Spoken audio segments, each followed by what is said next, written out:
जय श्री कृष्णा मित्रों, आइए देखते हैं सुमित ज्ञान यूट्यूब चैनल में। आज आप लोगों के समक्ष में बताने के लिए जा रहा हूं, धर्म रक्षा में प्राप्त विपत्ति भी मंगल कारणी होती है। हमेशा धर्म की रक्षा के लिए चाहे प्राण क्यों न चले जाएं, लेकिन कभी कदम पीछे नहीं हटाना चाहिए। कहते हैं पांडव वनवास का जीवन व्यतीत कर रहे थे। भगवान व्यास की प्रेरणा से अर्जुन अपने भाइयों की आज्ञा लेकर तपस्या करने गए। तप करके उन्होंने भगवान शंकर को प्रसन्न किया। भगवान शंकर ने उन्हें अपना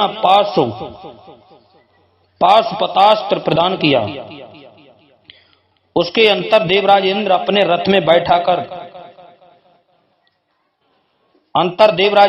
रथ में बैठाकर अर्जुन को स्वर्गलोक ले गए। इंद्र ने तथा अन्य लोकपालों ने भी अपने दिव्यास्त्र अर्जुन को दिए। उन दिव्यास्त्रों को लेकर अर्जुन ने देवताओं के शत्रु निबात कवच नामक असुरगणों पर आक्रमण कर दिया। देवता भी उन असुरों पर विजयी नहीं पा रहे थे। उन असुरों के बार बार आक्रमण से देवता संत्रस्त हो रहे थे। अर्जुन ने युद्ध में असुरों को पराजित कर दिया। उनके गांडीव धनुष से छूटे बाणों की मार से व्याकुल होकर असुर भाग खड़े हुए और पाताल चले गए। असुर विजयी मध्यम पांडव जब अमरावती लौटे, तब देवताओं ने बड़े उल्लास से उनका स्वागत किया। देव सभा भरपूर सजाई गई। देवराज इंद्र अर्जुन को साथ लेकर अपने सिंहासन पर बैठे। गंधर्व गणों ने बीड़ा उठाई। स्वर्ग की श्रेष्ठतम अप्सराएं एक एक करके नृत्य करने लगी। देवराज किसी भी प्रकार अर्जुन को संतुष्ट करना चाहते थे। वह ध्यान से अर्जुन की ओर देख रहे थे कि उनकी अरुचि और आकर्षण का पता लगा सकें। अर्जुन स्वर्ग में थे। प्रियाचिक सौंदर्य एवं ऐश्वर्य की पराकाष्ठा स्वर्ग भूमि आज विशेष रूप से सजाई गई थी। प्रियाचिक सौंदर्य एवं असुरों की पराकाष्ठा स्वर्ग भूमि आज विशेष रूप से सजाई गई थी। अप्सराएं अपनी समस्त कला प्रकट करके देवताओं तथा देवराज के परम प्रिय अतिथि को रिझाने लेना चाहती थी। देव प्रतिहारी एक नृत्य समाप्त होने पर दूसरी अप्सरा का नाम लेकर परिचय देता और देव सभा एक नवीन झंकृति से झूम उठती। परंतु जिस अर्जुन के स्वागत में यह सब हो रहा था, वे मस्तक झुकाए नेत्र नीचे किए शांत बैठे थे। स्वर्ग के इस वैभव में उन्हें अपने बलकल पहने फूल मूल खाकर भूमि सहन करने वाले वनवासी भाई स्मरण आ रहे थे। अर्जुन को तो अपने भाइयों की याद आ रही थी। उन्हें तनिक भी आकर्षण नहीं जान पड़ता था। अमरावती में सहसा देव प्रत्याहारी ने उर्वशी का नाम लिया। अर्जुन का सिर ऊपर उठा।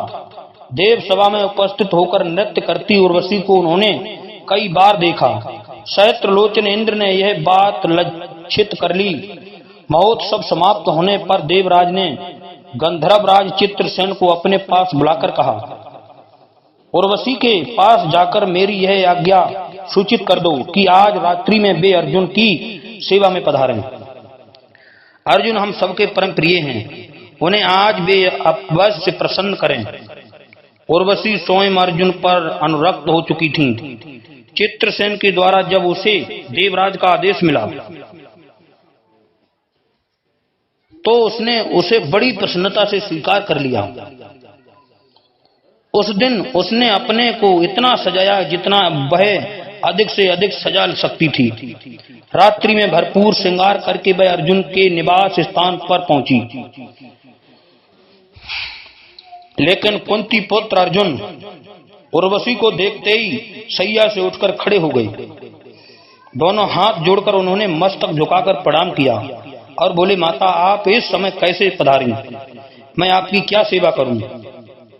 उर्वशी तो अर्जुन के संबोधन से ही भौचक्की रह गई।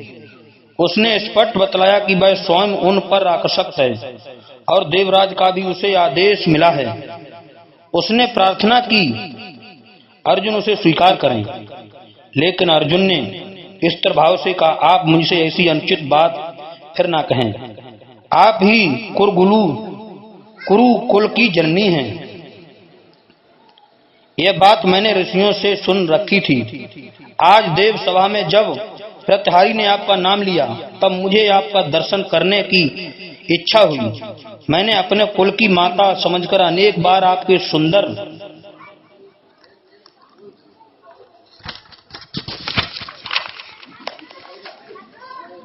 चरणों के दर्शन किए। लगता है कि इसी से देवराज को मेरे संबंध में कुछ भ्रम हो गया। उर्वशी ने समझाया, पार्थ, यह धरा नहीं है, यह स्वर्ग है। हम अप्सराएं ना किसी की माता हैं, न बहन, न पत्नी ही। स्वर्ग में आया हुआ प्रत्येक प्राणी अपने पुण्य के अनुसार हमारा उपभोग कर सकता है। तुम मेरी प्रार्थना स्वीकार कर लो। रात्रि का एकांत समय था और पर्याप्त श्रृंगार किए स्वर्ग की सर्वश्रेष्ठ सुंदरी प्रार्थना कर रही थी, किंतु धर्माज्ञ अर्जुन के चित्त को कामदेव स्पर्श नहीं कर सका।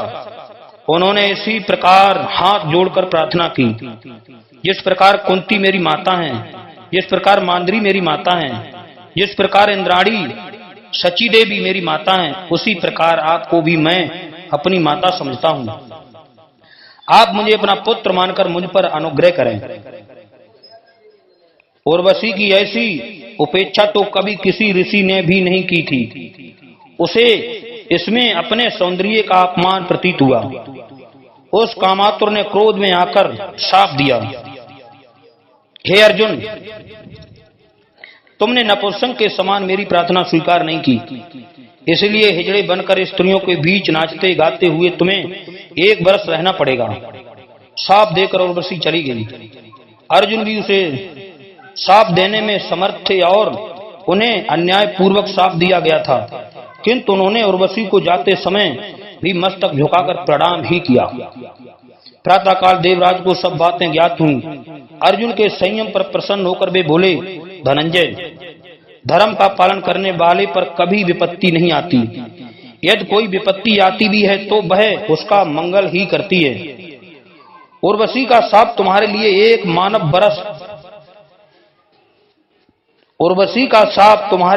1 मानव बरस तक ही रहेगा और शाप के कारण वनवास के अंतिम अज्ञातवास वाले 1 वर्ष के समय में तुम्हें कोई पहचान नहीं सकेगा। तुम्हारे लिए यह शाप उस समय वरदान ही सिद्ध होगा। जय श्री कृष्ण। मित्रों, कहते हैं धर्म की रक्षा करने के लिए हमें चाहे कैसे भी संकट में जाना पड़े, घबराना नहीं चाहिए। धर्म की रक्षा करने पर कभी विपत्ति नहीं आती है।